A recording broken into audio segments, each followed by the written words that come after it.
S'il est difficile de l'imaginer en 2020 à son inauguration en 1860, cette œuvre d'ingénierie est considérée comme la 8e merveille du monde.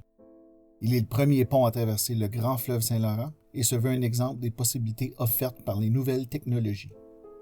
L'île de Montréal est maintenant reliée à l'est du continent et nous, on vous parle du pont Victoria.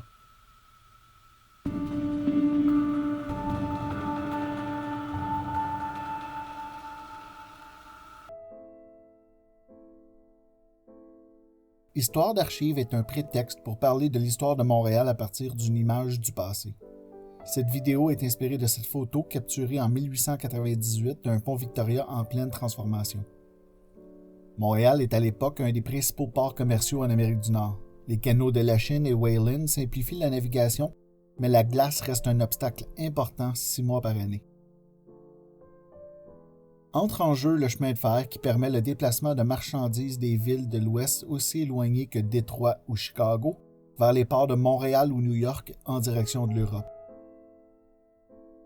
Il faut dire que la compétition se fait féroce. Le chemin de fer américain est avancé et est sur le point de relier Portland, dans le Maine, au Grand Lac. Fondé en 1852 et financé majoritairement à partir de Londres, c'est la compagnie de chemin de fer du Grand Tronc qui a le mandat de relier le milieu du continent à l'Atlantique. À Montréal, pour passer la marchandise d'une rive à l'autre, on fait appel à des traversiers et des ponts de glace. Coûteux, lents et pas toujours sécuritaires, un premier lien permanent sera la solution tant attendue. Suite à la suggestion des arpenteurs Thomas et Samuel Kiefer, la décision est prise d'ériger le pont dans le secteur de ce qui deviendra Goose Village du côté de Montréal et sur les quais de Saint-Lambert dans le bassin de la Prairie. Éloigné du centre-ville, l'emplacement est tout de même choisi pour la distance relativement courte de 2,8 km à parcourir d'une berge à l'autre, ainsi que pour l'eau peu profonde à cet endroit. On fera appel à 4 ingénieurs de renom pour superviser le travail. La décision finale de l'emplacement du pont et le design des piles reviennent à Alexander Mackenzie Ross, qui vient de terminer le pont tubulaire de Sainte-Anne-de-Bellevue. La structure principale a été conçue par Robert Stephenson, l'homme derrière la construction du pont Britannia au Pays de Galles qui servira d'inspiration pour le pont montréalais. James Hodge, 3e ingénieur à qui l'on doit la supervision du travail pour la compagnie Petto, Brassey & Betts et la gestion de la main-d'œuvre ouvrière tout au long du projet. Finalement, Benjamin Chaffee est responsable des jetées de pierres qui accueilleront les ponts sur chaque rive. La première pierre est posée le 20 juillet 1854 sur ce qui deviendra le plus long pont ferroviaire jamais construit. Si on prévoit que la construction apportera son lot de problèmes pour les concepteurs et les entrepreneurs, l'ambiance est quand même à la fête. À l'aide de batardeaux uniques, la construction des piles débute rapidement et le pilier numéro 1 sort de l'eau dès le 14 août.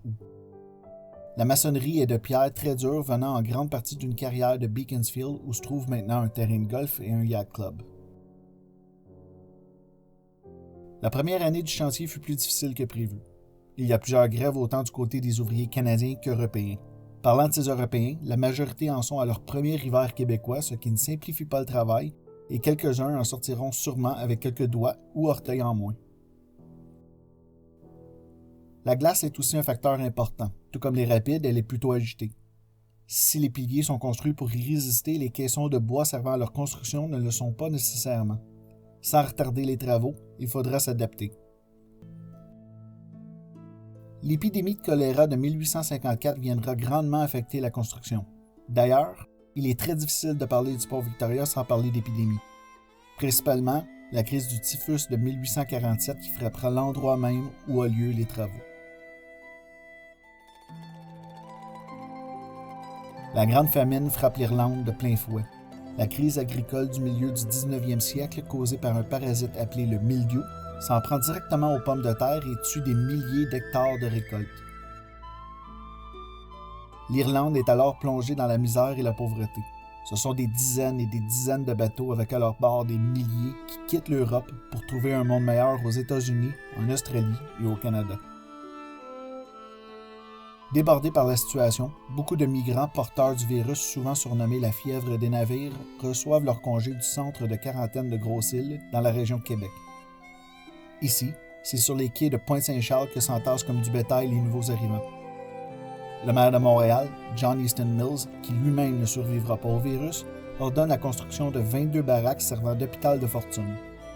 Malgré les efforts des Sœurs Grises, les baraques se transformeront peu à peu en morgues. Pour éviter l'épidémie dans toute la ville, on enterre les corps directement sur le site de leur arrivée dans d'immenses fosses communes. L'endroit qui, 10 ans plus tard, se trouve directement sur le chemin du progrès et du nouveau pont. Les ouvriers convainquent l'Église anglicane, James Hodge et les entrepreneurs d'ériger un mémorial pour les victimes.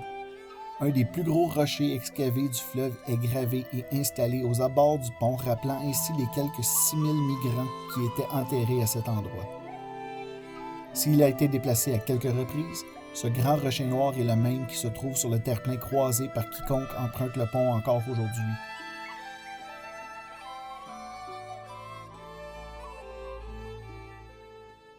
Les piles bien en place, on s'attaque à la structure du pont.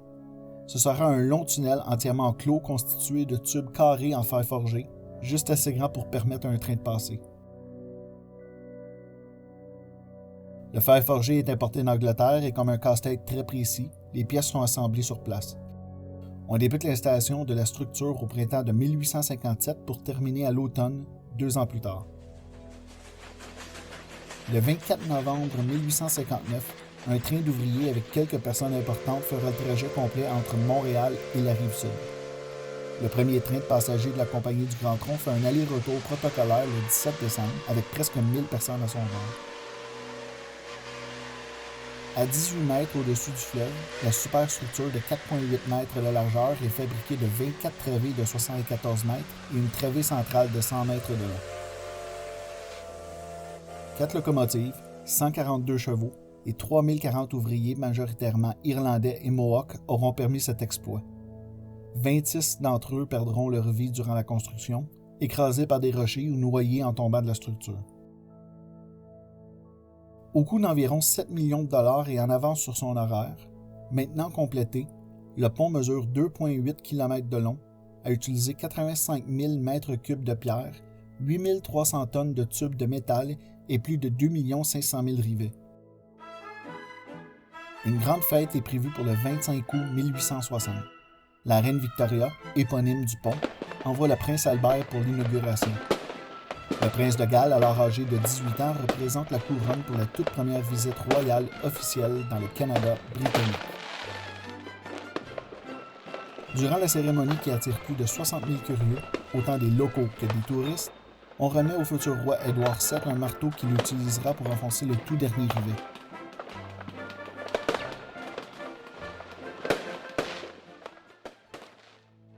Quelques 25 ans plus tard, la circulation ferroviaire est à son meilleur. Le Grand Tronc fait des affaires d'or avec les tarifs chargés à ses compétiteurs pour emprunter l'installation. Le Canadien Pacifique va de l'avant avec la construction de sa propre traversée. Entre La Salle et Kahnawake, le nouveau pont tout en acier forcera à repenser le pont original de 1860. La 8e merveille du monde a besoin d'une cure de rajeunissement. On entreprend les travaux dès 1897. L'agrandissement comprend la construction d'un nouveau pont en treillis métallique sous la supervision de la Detroit Bridge Company. Pour répondre aux besoins du nouveau millénaire, il doit être assez large pour passer 2 locomotives côte à côte, en plus d'avoir une voie pour les tramways électriques, une voie pour les voitures et des trottoirs pour les piétons. Question de ne pas interrompre la circulation actuelle, la nouvelle structure sera fabriquée sur les piliers originaux, autour du tube qui sera supprimé panneau par panneau ensuite. La nouvelle construction aura coûté 2 millions de dollars et porte à 20 mètres la largeur du pont qui compte 25 travées, tout en métal, qui lui donne sa sonorisation unique. Le pont est ouvert à la circulation le 1er décembre 1899, sans feu d'artifice ou de grandes fêtes. Il est renommé le pont Royal Victoria Jubilee. Il vous en coûtera 5 sous pour le traverser à pied, 10 en vélo, 15 avec votre cheval ou jusqu'à 50 sous pour un char à 4 chevaux. La Compagnie du Grand Tronc est avalée par la Compagnie du Canadien national en 1923. Les voies du tramway et les trottoirs laissent place à l'automobile qui a maintenant une bonne emprise sur la circulation locale. Les dernières grandes modifications du pont ont lieu lors de la création de la voie maritime. Des rails de contournement et des ponts levants sont ajoutés autour de l'écluse de Saint-Lambert. Le pont Victoria a été construit par une compagnie privée qui l'opère encore aujourd'hui. Le but premier n'était pas d'être beau, mais d'être efficace et forcé d'admettre que 160 ans plus tard, le résultat est plutôt réussi. Avez-vous appris quelque chose? Si oui, donnez-nous un pouce en l'air et abonnez-vous à la chaîne. Comme d'habitude, il était impossible de tout raconter en 10 minutes. Nous avons ajouté quelques ressources dans la description. N'hésitez pas à nous faire des suggestions de sujets dans les commentaires et pour plus d'histoires, visitez notre site proposmontréal.com. Mon nom est Martin Bérubé et je souhaite de vous revoir lors d'une prochaine histoire d'archives.